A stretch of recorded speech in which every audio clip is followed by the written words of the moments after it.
জ্যামিতি, দশম অধ্যায়। তো জ্যামিতি সংক্রান্ত যে সমস্যাগুলো বলি, এখানে একটি নির্দিষ্ট পরিমাপের আয়ত, বর্গ, রম্বস, সামান্তরিক বা ট্রাপিজিয়াম অঙ্কন করে তার 3টে করে বৈশিষ্ট্য লিখতে হয়। ঠিক আছে, পরিমাপটা ঠিক মতো নিতে হবে এবং অঙ্কন কৌশলটা ঠিক হতে হবে।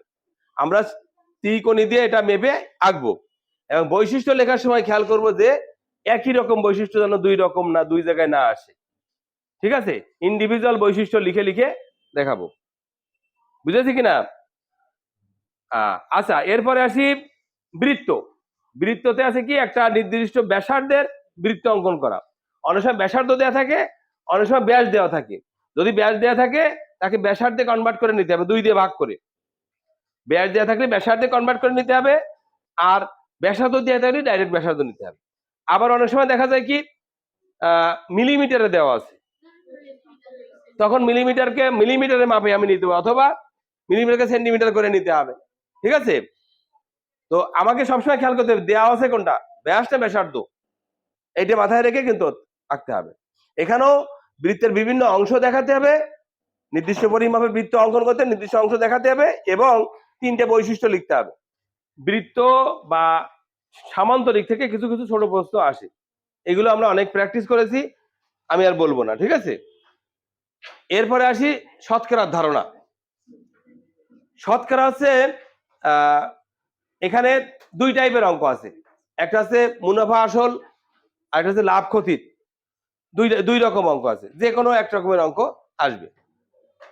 অনেক সময় আসল নির্ণয় করতে বলতে পারে, কত টাকা পরিশোধযোগ্য পরিশোধ করলো সেটা নির্ণয় করতে বলতে পারে, কত টাকা কত পার্সেন্ট লাভ হলো এটা বের করতে বলতে পারে, তাই না? তো আমার যে নিয়মে আসুক না কেন, আমাকে সঠিক নিয়মে সূত্র মেনে অথবা ঐকিক নিয়মে সমাধান করতে হবে। ঠিক আছে, তো একটা জিনিস মনে রাখতে হবে যে পরিশোধযোগ্য টাকা তার মানে কি, আসল যোগ মুনাফা। মনে করো তুমি ব্যাংক থেকে কিছু টাকা লোন নিলে, ওই টাকাটা পরিশোধ করবা, ওই টাকা শুধু যে টাকা নিছিলে সেই টাকা দিলেই কিন্তু পরিশোধ হবে না। পরিশোধ করতে গেলে ওই যে আসল নিছিলে ওইটা এর সাথে আরো মুনাফা যোগ করে তারপরে যোগ করে দিতে হবে। তো আসল বের করতে গেলে আমাকে দেওয়া আছে কোনটা সেটা খেয়াল করতে হবে। যদি মুনাফা আসল দেওয়া থাকে তাহলে মুনাফা আসল আগে বের করে নিব, তারপরে ঐকিক নিয়মে সমাধান করব। বুঝছি কিনা? তো এই অঙ্কগুলো তোমরা বারবার প্র্যাকটিস করেছো, এখানে ঝামেলা নাই। ভগ্নাংশকে শতকরায় প্রকাশ করা বা শতকরাকে ভগ্নাংশে প্রকাশ করা, এই বিষয়টা একটু দেখাই দিই। মনে করো 3/5 একটা ভগ্নাংশ, বলো কি এটাকে শতকরায় প্রকাশ করো। শতকরা মানে কি, যে ভগ্নাংশ হর 100।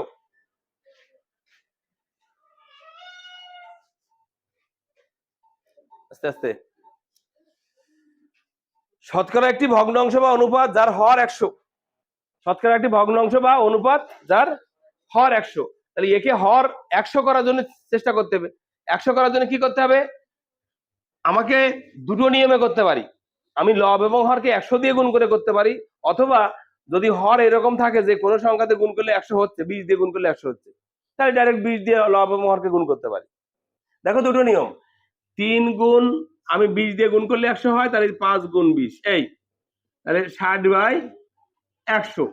60/100 মানে এই 60%, বা 60 গুণ 1/100 ইকুয়াল টু 60%, তাই না? এই একই অঙ্ক কিন্তু আমি এইভাবেও করতে পারি যে 3 গুণ 100 বাই 5 গুণ 100 ইকুয়াল টু 3 গুণ 100 বাই 5 গুণ 1/100 বাইরে নিয়ে গেলাম, এই 5 20 100, তাহলে আছে 60, আর এটা আছে পার্সেন্টেজ হলো। এইভাবেও করতে পারি। এই নিয়মটা সব ক্ষেত্রে প্রযোজ্য। যদি হরকে কোনো সংখ্যা দিয়ে গুণ না করে গুণ করে 100 না হয়, সেই ক্ষেত্রে সাধারণত 100 দিয়ে গুণ করে ডাইরেক্ট করা হয়। যেমন 5/9 একটা ভগ্নাংশ, বললে এটাকে শতকরায় প্রকাশ করো, তাহলে এইটাকে আমি কি করব, 5 গুণ 100 দিব, নিচে 9 গুণ 100 দিব, 500/9, আর এই 100টাকে আমি 1/100 আকারে নিয়ে যাব, কারণ এটাকে আমি পার্সেন্টেজ লিখতে পারবো। বুঝছি কিনা? এই 100টাকে বের করে নিয়ে যাব। এইবার 500কে 9 দিয়ে ভাগ করলে যে সংখ্যাটি আসবে এই সংখ্যার সাথে পার্সেন্টেজ লিখে দেবো, সমান এই 500কে 9 দিয়ে ভাগ করো, 5 নং 45, তাহলে 55 পূর্ণ 5/9 এই পার্সেন্ট, এইটা হবে অ্যান্সার। বুঝছে কিনা?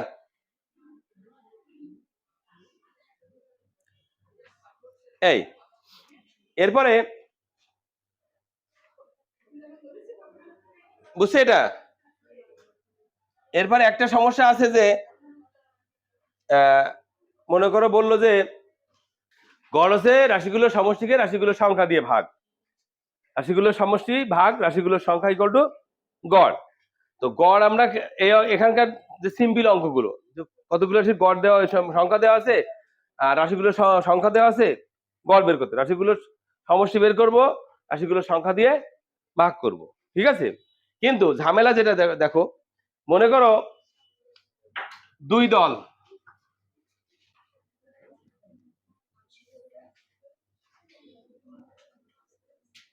ক দল আর খ দল, বললো যে ক দলের সদস্য সংখ্যা মনে করো এখানে আছে 12 জন, এখানে আছে 15 জন, ঠিক আছে? ক দলে 12 জন লোক আছে, খ দলে 15 জন লোক আছে। এদের পরিবারের সদস্যের গড় মনে করো 5.5, আর এদের পরিবারের সদস্যের গড় হচ্ছে 4.6 সাপোজ, তাই না? এই ক্ষেত্রে যদি বলে দুই দলের পরিবারের সদস্যের গড় কত, তখন কি কাজটা করব? প্রথমে ক দলের সদস্য সংখ্যা কিভাবে করব? গড় গুণ রাশিগুলোর সংখ্যা। এটা তো গড় দেওয়া আছে, আর এটা হচ্ছে শিক্ষার্থীর সংখ্যা, তাহলে গড় গুণ রাশিগুলোর সংখ্যা দিয়ে সমষ্টি পাবো, এটাকে এটাতে গুণ করে এর সমষ্টি পাবো, দুটো সমষ্টি যোগ করব, যোগ করে এই 12 আর 15 যোগ করে ভাগ করব। আমরা অনেকে কি করি, এই গড় আর এই গড় যোগ করে 2 দিয়ে ভাগ করি, তাই কি হবে? হবে না। উভয় ক্ষেত্রে সমষ্টি বের করব, বের করে তারপরে মোট সদস্য সংখ্যা দিয়ে ভাগ করব। ওইটা হতো কখন? যদি দুই দলের সমান সংখ্যক সদস্য থাকতো। জনসংখ্যার ক্ষেত্রে একই কথা বলেছি যে দুই দলের ঘনত্বের মানে গড় ঘনত্ব বের করতে গেলে বা দুটি গ্রামের ঘনত্ব কত, সেক্ষেত্রে একই কাজ করতে হবে, জনসংখ্যা যোগ করতে হবে, আয়তন যোগ করতে হবে, তারপর ভাগ করতে হবে, ঠিক আছে? আর একটা অঙ্ক দেখাই, 0.125 ভাগ 0.5, এই অঙ্কটা করি। তো এই অঙ্কটা ভাগের জন্য আমাকে ভাজককে দশমিক মুক্ত করতে হবে। ভাজক কত আছে? 0.5। এই 0.5 কে আমার দশমিক মুক্ত করতে হবে। কিভাবে করব?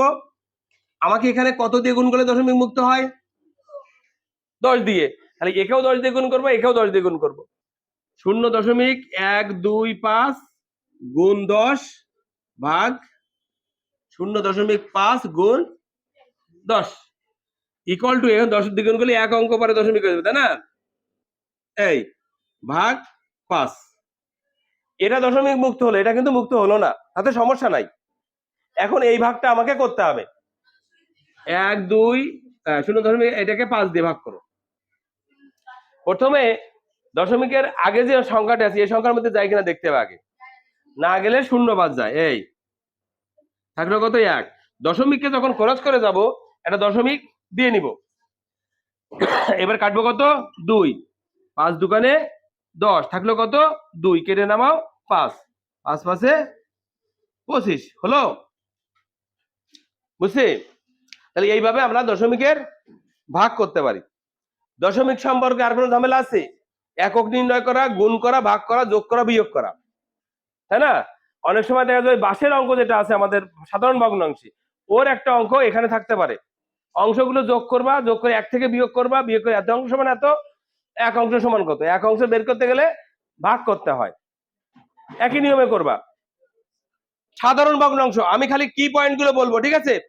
সাধারণ ভগ্নাংশের ক্ষেত্রে আমাদের ওই যে একটি সম্পত্তির এত অংশ দান করলেন, এত অংশে বিক্রি করলেন, অবশিষ্ট সম্পত্তির মূল্য এত, এই অঙ্কগুলো করার সময় কি ভগ্নাংশগুলো যোগ করবে, একের থেকে বিয়োগ করে এত অংশ সমান এত, এক অংশ সমান কত, এরকম ভাবে বের করি। একের অনুপাত নির্ণয় করতে ভাগ করতে হয়, যখন একের অংশ বের করব তখন ভাগ করব, ঠিক আছে? আচ্ছা, এখানে আরেকটা সমস্যা থাকে, যখন বাকি সম্পত্তির যদি বলে যে এত অংশ বিক্রয় করার পর বাকি সম্পত্তির এত অংশ দান করলেন, এই সারি দাদি খেয়াল করো, তখন যে কাজটা করতে হবে, প্রথমত এক থেকে ওটা বিক্রি অংশটা বাদ দিব, বাদ দিয়ে যে অংশটা পাবো তার সঙ্গে ওই অংশটা গুণ করে দান করা অংশ বের করতে হবে, পরে দান করা অংশ এবং বিক্রি করা অংশ যোগ করতে হবে। বুঝছে কিনা? যদি বলে একজন তার সম্পত্তির 1/4 অংশ বিক্রয় করার পর বাকি সম্পত্তির 2/5 অংশ দান করলেন, তাহলে আমাকে ফার্স্টে বিক্রি করলেন কত? 1/4, 1 থেকে 1/4 বিয়োগ করবো, পাবো কত? 3/4। এইবার দান করলেন 3/4 গুণ 2/5, এটা হচ্ছে দান করলেন বেড়ে যাবে। এবার দান করা অংশ এবং বিক্রয় করা অংশ যোগ করব, যোগ করে আবার 1 থেকে বিয়োগ করব, বিয়োগ করে অবশিষ্ট সম্পত্তি পাবো, এত অংশের মূল্য এত টাকা, এক অংশের মূল্য কত। বুঝেছি? এই বুঝছি কিনা? ভগ্নাংশের গুণ এবং ভাগ, ভাগ করার সময় গুণ দিয়ে উল্টায় দিতে হয়, অর্থাৎ কোনটা উল্টাবে? ভাজক উল্টাবে, যা দ্বারা ভাগ করবো সেটাকে বিপরীত ভগ্নাংশ দ্বারা গুণ করতে হবে। বুঝেছো? সাপোজ এরকম 3/5 ভাগ 2/7, এটাকে লিখবো 3/5 গুণ 7/2, তারপর লবের সাথে লব গুণ, হরের সাথে হর গুণ করে আমরা অ্যান্সারটা বের করব। বুঝছে? এবার আসি 5 অধ্যায়ে। 5 অধ্যায়ে আমাদের আছে গুণনীয়ক এবং গুণিতক বা লসাগু এবং গসাগু ধারণা। এই গুণনীয়ক এবং গুণিতক অধ্যায়ের আমাদের যে সমস্যাগুলো থাকে এইগুলো সমাধানের জন্য ফার্স্টে একটা জিনিস খেয়াল করতে হবে যে আমার কোনটা চাচ্ছে। যদি দেখি যে কোনোভাবে ভাজ্য চাচ্ছে, ভাজ্য অ্যান্সারটা যেটা চাচ্ছে সেটা ভাজ্য, ঠিক আছে, তাহলে আমি লসাগু করব, বা ন্যূনতম, ক্ষুদ্রতম, সবচেয়ে ছোট, এইরকম কথা থাকলে আমরা কি করব? লসাগু করব। সর্বাধিক, সবচেয়ে বড়, এইরকম থাকলে গসাগু করব। বুঝেছি? কিন্তু কিছু কিছু জায়গায় কন্ডিশন দেওয়া থাকে, শিক্ষার্থীর সংখ্যা 10 জনের বেশি, হ্যাঁ কতটি, তখন যে কাজটা করতে হবে দেখো, হ্যাঁ শিক্ষার্থীর সংখ্যা 10 জন বেশি, কতজনের মধ্যে 42টি কলা এবং 84টি আপেল ভাগ করে দেওয়া যাবে। এই ক্ষেত্রে কিন্তু তুমি ডাইরেক্ট গসাগু বলতে পারবা না, কারণ কি? তোমাকে কন্ডিশন দিয়েছে 10 জনের বেশি, 10 জনের বেশি তো দুই রকম সংখ্যা আসতে পারে, দুটো সংখ্যা আসতে পারে, তাহলে আমার অ্যান্সার যে একটাই হবে তা না। এই জন্য এই ক্ষেত্রে যেটা করতে হবে, সাধারণ গুণনীয়ক, সাধারণ গুণনীয়ক গুলোর মধ্যে 10-এর থেকে বড় সাধারণ গুণনীয়ক কি হবে? নিম্ন শিক্ষার্থীর সংখ্যা। এরপরে পর্যবেক্ষণ পদ্ধতিতে গুণনীয়ক বের করব, তারপর সাধারণ গুণনীয়ক বের করব, তারপর 10-এর থেকে বড় বের করব। এই অঙ্কটা নিয়ে কমপ্লেন আছে অনেক, ঠিক আছে, অনেকে ডাইরেক্ট গসাগু দিয়ে করে। যদি আমি এইরকম কন্ডিশন দিতাম যে শিক্ষার্থীর সংখ্যা 5 জনের বেশি, শিক্ষার্থীর সংখ্যা 5 জনের বেশি এবং 20 জনের কম, তাহলে কিন্তু গসাগুতে উত্তর হতো না। বা তখন কি করতাম? সাধারণ গুণনীয়ক গুলো বের করতাম, 5-এর থেকে বড় এবং 20-এর থেকে ছোট সাধারণ গুণনীয়ক গুলো নিতাম, উত্তর তখন 7 হতো। বুঝেছো? তো এই ক্ষেত্রে খেয়াল রাখতে হবে যে কোন নিয়মে করব। যদি এরকম কন্ডিশন দেওয়া থাকে 10 জনের বেশি, তাহলে সাধারণ গুণনীয়ক গুলো বের করবো, 10 জনের বেশিটা বের করে নিয়ে নেবো। আচ্ছা, এই অধ্যায়ে আর ঝামেলা নাই। এরপরে আসি চতুর্থ অধ্যায়। চতুর্থ অধ্যায় কি? আচ্ছা, একটু যদি চিন্তা করি যে গড় যখন নির্ণয় করব, ওই গড়ের ভিতরে যদি শূন্য একটা সংখ্যা থাকে তাহলে কি করব?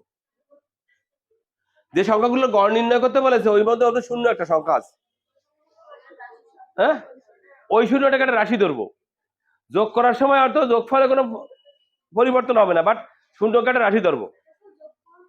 হ্যাঁ হ্যাঁ, শূন্য যোগ করবো এবং ওর একটা রাশি ধরবো। বুঝছে কিনা? আচ্ছা, এর থিমটা বুঝি। মনে করো আমরা 5 জন লোক, 5 জন লোকে কেউ দিল 20 টাকা, কেউ দিল 15 টাকা, কেউ দিল 10 টাকা, কেউ দিতে পারলো না, কেউ মোটে কিছু দিতে পারলো না, তাহলে আমাদের গড় টাকা কত হলো সেটা কি? ও দিতে পারলো, তার হেঁটেও কিন্তু যাবে। এই জন্য ওই সংখ্যা যখন যোগ করবো, যে মোটে দিয়ে নাই তাকেও কিন্তু সাথে দিতে হবে। বুঝছে?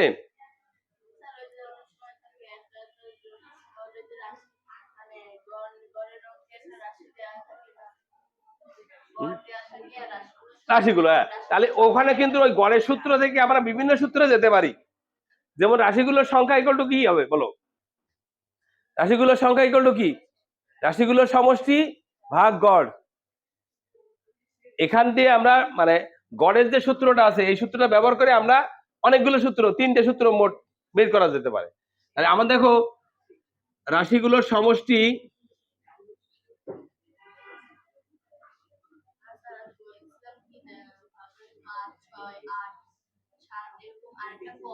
হ্যাঁ হ্যাঁ হ্যাঁ, তাহলে মোট বের করবো, গড়গুলো রাশিগুলোর সংখ্যাতে মোট বের করবো, এরপর যেগুলো দেওয়া আছে ওইগুলো যোগ করতে বিয়োগ করবো, তাহলে কর মান বের হয়ে যাবে। তাই রাশিগুলোর সমষ্টি বাই রাশিগুলোর সংখ্যা ইকুয়াল টু গড়। এখন মনে করো এর নিচে 1 আছে, তাহলে আমি আর গুণন করতে পারি কিনা, এর সাথে 1 গুণ করে এর সাথে এটা লিখতে পারি কিনা। রাশিগুলোর সমষ্টি গুলো কি হবে,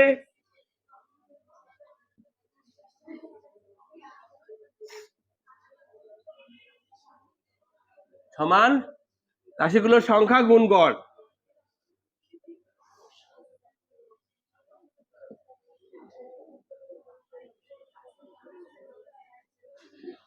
বুঝছে? তেমনি রাশিগুলোর সংখ্যা বের করতে গেলে কি করতে হবে, এই যে রাশিগুলো, এই রাশিগুলোর সমষ্টিকে ওই দিকের গড় এই দিকের ভাগ করতে হবে। রাশিগুলোর সমষ্টি ভাগ গড় ইকুয়াল রাশিগুলোর সংখ্যা। এইভাবে কিন্তু এখান থেকে সূত্রগুলো চলে আসবে। বুঝছি? তোমরা খালি কথা বলছো, বুঝছে? এটা তো গড়ের ধারণা, এখান দিয়ে আর ঝামেলা আছে? আছে নাই? ক্রমিক সংখ্যার গড় কিন্তু মাঝের সংখ্যাটি, এইটা মাথায় রাখবা। অনেক সময় দেখা যায় কতগুলো ক্রমিক সংখ্যা দেওয়া আছে, এর গড় কত, ছোট প্রশ্নে আসছে, মাঝের সংখ্যাটা বের করবা, তাহলে গড় পেয়ে যাবো। মনে করো 12, 13, 14, 15, আচ্ছা 16, এর গড় কত বলতো? 14, কারণ মাঝে গেছে 14। ক্রমিক সংখ্যার মাঝের সংখ্যাটি গড়। 4টে সংখ্যা তখন তো আমি বলছিলাম 4টে সংখ্যা আছে, মনে করো 3, 4, 5, 6, এদের গড় কত? এদের গড় আছে মাঝে কি আছে 4.5, এই দুটো যোগ করে 2 দিয়ে ভাগ। এই যে মাঝে যে দুটো সংখ্যা আছে, দুটো সংখ্যার গড়ই হবে ওইগুলোর গড়। বুঝতে পেরেছো? তাহলে বলো তো 1 থেকে 100 পর্যন্ত সংখ্যার গড় কত? 1 থেকে 100 পর্যন্ত সংখ্যার গড় কত? বুঝে বলো, 1 থেকে 100 পর্যন্ত সংখ্যার গড় কত?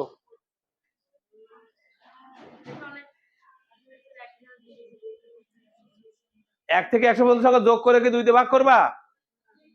সেটা কি মানে 2 দিয়ে মানে 100 দিয়ে ভাগ করবা? গড় কত হবে বলো?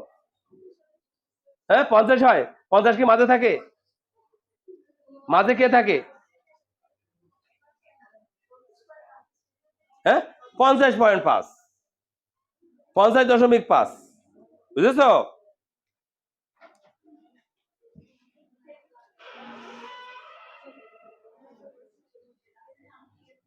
তাহলে জোড় সংখ্যার গড় আছে মাঝের দুটো সংখ্যার কি গড়।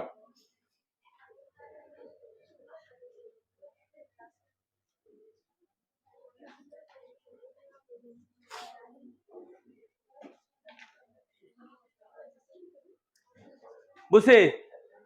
এই এটা গেল হচ্ছে আমাদের গড়ের ধারণা। এরপরে সপ্তম অধ্যায়ে দশমিক ভগ্নাংশ। দশমিক ভগ্নাংশ, তাই না? দশমিক ভগ্নাংশের ক্ষেত্রে একক, কত একক দ্বারা গঠিত? একক হয় কিভাবে? 0.1, 0.01, 0.001, এগুলো আছে দশমিক ভগ্নাংশ গঠনের একক। এই এককটা কতগুলো নিয়ে কোন সংখ্যা গঠিত হয় সেটা বের করতে হয়। মনে করো একটা সংখ্যা 2.5 হলো 0.1 এর কত একক? কত একক বলো তো? 25 একক। কিভাবে বের করেছি? ভাগ করে বের করেছি, কিন্তু ইন শর্টে এরপরে এক অঙ্ক আছে, এরপরে এক অঙ্ক, দশমিক উঠে দিলে 25।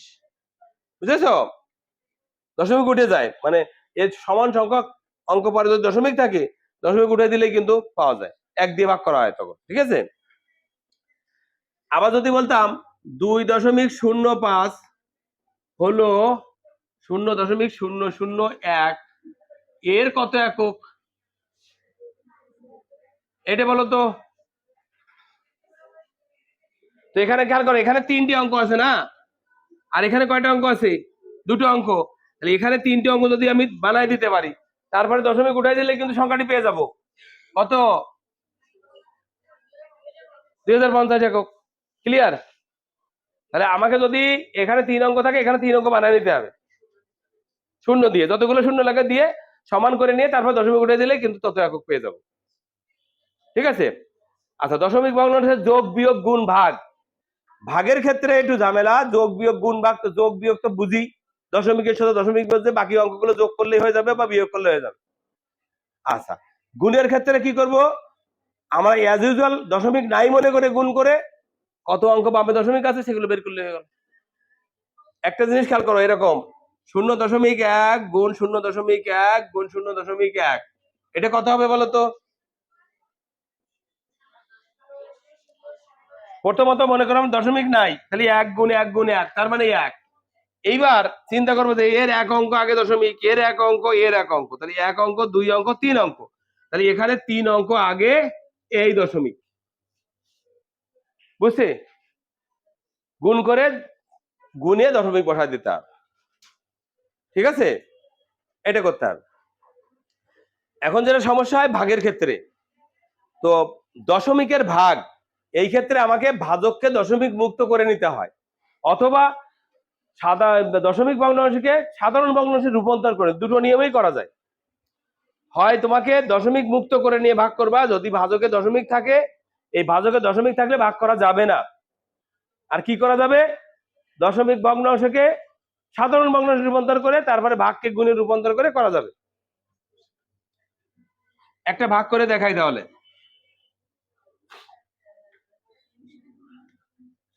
6.25 ভাগ 0.25, এই ভাগটা করতে হবে। তো এখানে যেহেতু দশমিক আছে, এই দশমিককে মুক্ত করার চেষ্টা করতে হবে। এই দশমিক আমরা জানি কি, ভাজ্য এবং ভাজক উভয় সংখ্যাকে যদি একই সংখ্যা দিয়ে গুণ করে ভাগ করি, ভাগফলের পরিবর্তন হয় না। একেও যা দিয়ে গুণ করবো, একেও তাই দিয়ে গুণ করবো, গুণ করে যদি ভাগ করি ভাগফলের পরিবর্তন হবে না। দেখো এখানে 2 অঙ্ক আগে দশমিক আছে, তাহলে আমি যদি এখানে 100 দিয়ে গুণ করি দশমিক মুক্ত হয়ে যাবে, তেমনি এখানে 100 দিয়ে গুণ করে দশমিক মুক্ত হয়ে যাবে। ইকুয়াল টু 6.25, এটা গুণ 100 দিলাম, এর ভাগ করব 0.25 গুণ 100, ইকুয়াল টু 625 ভাগ 25, তার মানে 25 25 625, অ্যান্সার 25। বুঝছি? প্রতীক, গাণিতিক প্রতীকের অঙ্কগুলো হচ্ছে অনুধাবনের অঙ্ক। এখানে মেইনলি তোমাকে চিন্তা করে বের করতে হবে যে সম্পর্ক প্রতীক কি হবে, প্রক্রিয়া প্রতীক কি হবে, এগুলো তোমাকে চিন্তা করে বের করতে হবে। তো এই ক্ষেত্রে তোমাকে যে কাজটা করতে হবে, ওই বারবার চিন্তা করতে হবে যে কোন চিহ্ন দিলে আমার বাম পক্ষ ডান পক্ষ সমান হয় বা বড় হয় ছোট হয়, যে চিহ্ন দেওয়া সেই চিহ্ন হয়, এটা মাথায় রাখতে হবে। তৃতীয় অধ্যায় কি আছে? তৃতীয় অধ্যায় কি আছে বলো? যোগ বিয়োগ গুণ চার প্রক্রিয়া সম্পর্কিত সমস্যা, তাই তো? এই ক্ষেত্রে থেকে একটা বড় প্রশ্ন আসে। ঠিক আছে? এটা মেইনলি কঠিন কিছু না। আর আছে ভাগ এবং গুণ, দ্বিতীয় অধ্যায় আছে ভাগ, আর প্রথম অধ্যায় আছে গুণ। আশা করি এইগুলো নিয়ে আর সমস্যা নাই। ঠিক আছে? এইবার বলি আমাদের করণীয় কি। পরীক্ষার খাতায় মানে পরিষ্কার পরিচ্ছন্নতা আবশ্যক, উপস্থাপনটা যেন মানে সবার মনোযোগ আকর্ষণ করতে পারে, সেটা খেয়াল রাখতে হবে। ঠিক আছে?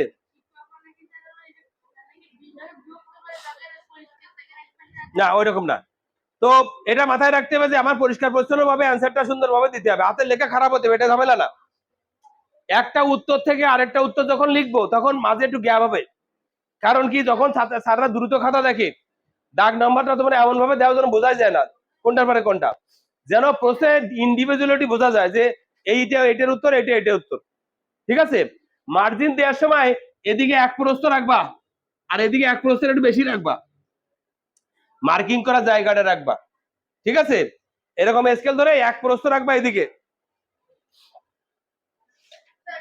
মনে করো এটা খাতা না, এটা এদিকে এক প্রস্থ থেকে এখান দিয়ে দাগ দিবা, আর এদিকে এক প্রস্থ থেকে একটু বেশি রাখবা, এইভাবে খাতা দাগ দিবা।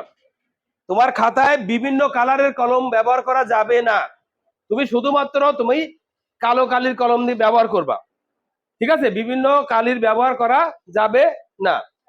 যদি আন্ডারলাইন করতে হয় কালো কালি দিয়ে আন্ডারলাইন করো, সমস্যা নাই। আনসার টু দ্য কোশ্চেন রং এত, আন্ডারলাইন করলে কালো কালি দিয়ে, ওই যে কালিতে লিখছে ওই কালিতে, আলাদাভাবে লেখার দরকার নাই। কারণ আমাদের খাতা 3 জায়গায় মূল্যায়িত হয়, পরীক্ষক, নিরীক্ষক, প্রধান পরীক্ষক, তিনজন 3 রকম কালি ব্যবহার করেন। তাই সেখানে তুমি একটা কালি অতিরিক্ত ডুবে দিতে পারো না। হ্যাঁ হ্যাঁ, সবাই সবাই দেখে, তাহলে সবাই দেখতে গেলে তারা 3 রকম কালি ব্যবহার করে, সেক্ষেত্রে তুমি যদি 3 রকম কালি ব্যবহার করবা 2 রকম হয়, তাহলে তো হবে না। তোমার জন্য বরাদ্দ আছে কালো কালি, তুমি কালো কালি ব্যবহার করবা।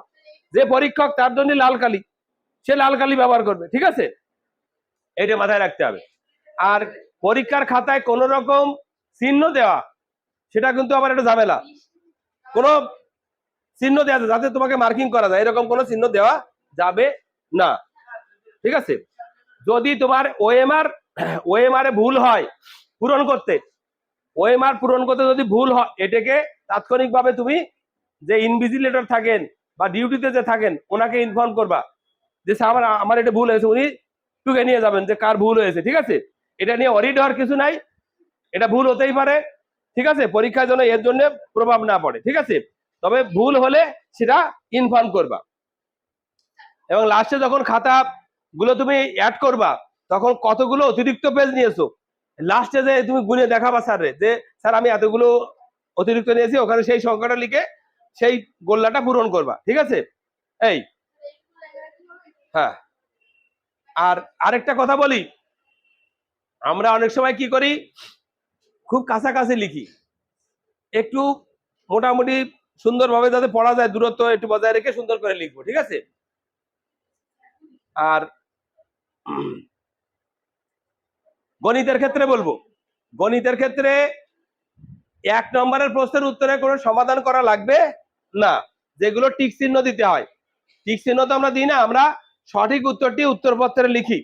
এই ক্ষেত্রে কি করবা, সঠিক উত্তরটি বেছে নিয়ে উত্তরপত্রে লিখতে হয়। তো সেক্ষেত্রে তুমি সঠিক উত্তরটি বেছে নিয়ে উত্তরপত্রে ক খ দিয়ে লিখলে, লেখার পর এইবার তুমি ওই বাকি যে অঙ্কগুলো করবা, মানে 2 দাগ থেকে, 2 দাগের অঙ্ক সাধারণত ক্যালকুলেশন লাগে না, 2টা অঙ্ক হয়তো ক্যালকুলেশন লাগতে পারে, সেটা ওই জায়গায় করে দেখাবা, বুঝেছো? আর 1 দাগে যদি রাফ করা লাগে, খাতার শেষে করে রাফ লিখে পরে কেটে দিবা, হয়ে গেল। সৃজনশীল প্রশ্নে অবশ্যই হিসাব করে দেখাতে হবে। সৃজনশীল প্রশ্নের উত্তর দেওয়ার ক্ষেত্রে তোমাকে যদি বাইরে থেকে হিসাব করে আসে উত্তরটা লেখো, সেটা কিন্তু গ্রহণযোগ্য হবে না। যে হিসাব যেটা ভাগ যোগ বিয়োগ গুণ ভাগ যাই করো ওই জায়গায় করতে হবে, দেখাতে হবে, পাশে দেখাই দিতে হবে, বুঝেছো? সৃজনশীল প্রশ্ন কখনোই বাইরে থেকে অ্যান্সার করে এনে বসানো যাবে না। সমস্যা নাই, 3 ছিল পাশে করলে সমস্যা নাই, ঠিক আছে? মোটামুটি হিসাব দেখানো বাঞ্ছনীয় সৃজনশীল প্রশ্নের ক্ষেত্রে।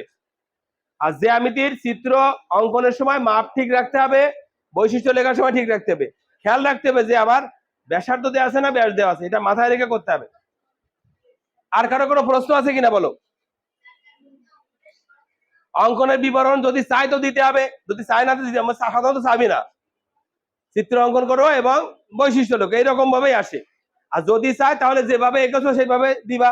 এটা সাধারণত দেখবা বইতে দেওয়া আছে, ত্রিকোণী সেট ব্যবহার করে প্রথম ধাপে কি করা হয়েছে, দ্বিতীয় ধাপে কি করা হয়েছে, এইভাবে লিখে দিবা। আর যদি তুমি যেভাবে এঁকেছো সেটা নিজের ভাষায় বর্ণনা করে লিখে দেবো যদি না পড়ে থাকো, ওকে? মানে প্রশ্ন দেখে তোমাকে বুঝতে হবে যে আমার কি চেয়েছে, কিভাবে উত্তর দিতে হবে।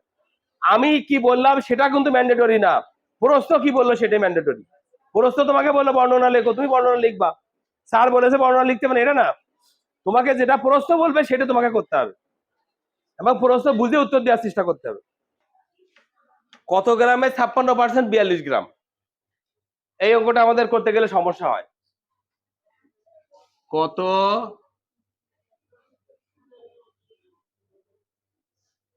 গ্রামের 56% সমান 42 গ্রাম, কত গ্রামে 56% সমান 42 গ্রাম। এই যে কত গ্রাম বলেছে, এটাকে যদি আমরা একটু চিন্তা করি যে সম্পূর্ণ অংশ চেয়েছে, সম্পূর্ণ মানে কি 1, সম্পূর্ণ অর্থ 1, বা সম্পূর্ণ অংশ। এককে আবার যদি পার্সেন্টেজে প্রকাশ করি কত পার্সেন্ট হয় বলো তো? 1 সমান কত পার্সেন্ট? 100%। 1 সমান এই বেঞ্চে বসো। 1 সমান কি 100%। তার মানে আমি 56% সমান 42 গ্রাম লিখতে পারি, সেখান থেকে 100% এর মান আমি বের করতে পারি। অথবা আমি এই যে কত, এই কতকে আমি ক ধরতে পারি। মনে করি ক গ্রামে 56% সমান 42 গ্রাম। কি লিখতে পারি? মনে করি ক গ্রামের 56% সমান 42 গ্রাম। তার মানে কি, বা ক গুণ 56% সমান 42 গ্রাম, বা ক গুণ এই 56কে আমি যদি ভগ্নাংশ প্রকাশ করি 56/100 ইকুয়াল টু 42 গ্রাম, বা ক সমান এই 42, এইটা যখন ওইদিকে যাবে তখন গুণ হলে ভাগ হয়ে যাবে। ভাগ হলে কি হবে, এই 100 উপরে চলে যাবে আর নিচে 56 থাকবে, এত গ্রাম। এটাকে কাটাকাটি করছে 7 8 56 6 7 42,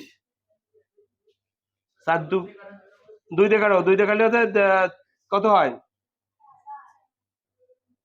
7 8 6 7 42, হ্যাঁ 4, আর এখানে হয় 3, 4 দিয়ে কাটো, 4 25 100, 3 25 75 গ্রাম।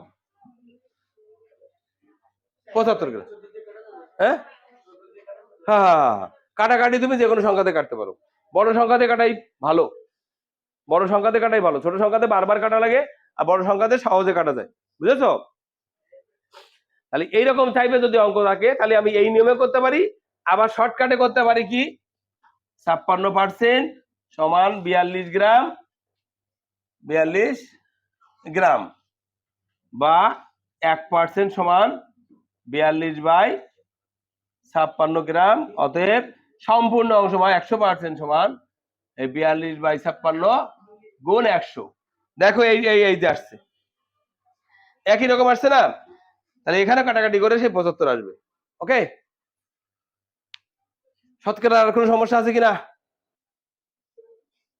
তাহলে লাভ ক্ষতি অথবা আসল বা মুনাফা, এইগুলো সূত্রগুলো একটু মনে রাখতে হবে।